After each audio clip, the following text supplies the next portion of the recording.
Imagine the mid-1990s. The internet already exists, but finding something on it is like looking for your keys after moving into a new apartment.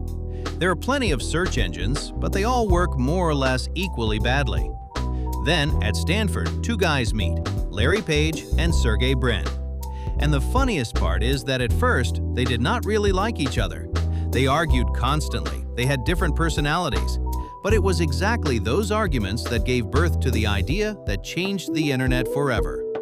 While every other search engine counted how many times a word appeared on a page, Larry and Sergey came up with a different idea. If other websites linked to a site, then that site must be important. They basically invented reputation for the internet. That is how the PageRank algorithm was born. It was the thing that made Google smarter than its competitors. But at first, the project was not called Google.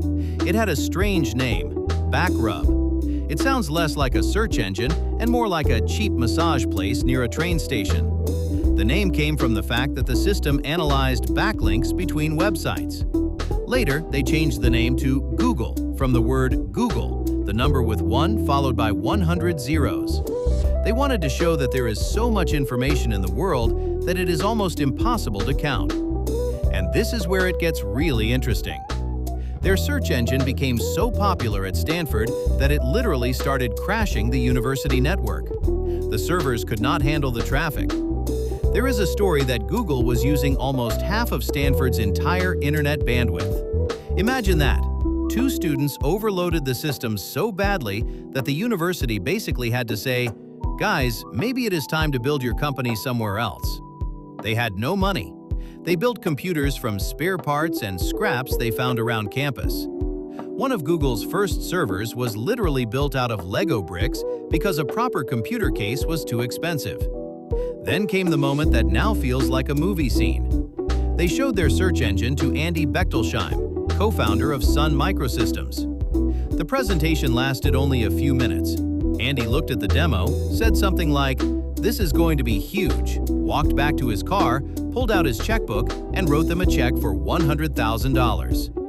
There was only one problem. Google did not exist yet. The check was made out to Google Inc., but there was no legal company with that name. So Larry and Sergey had to register the company first, just so they could deposit the check in the bank. Google's first office is also legendary. They did not work in some futuristic campus. They worked in a garage owned by Susan Wojcicki. She would later become one of the most important people at Google and eventually the CEO of YouTube. The garage had cheap desks, old computers, and the whole place felt more like a student hangout than a company that would soon change the world.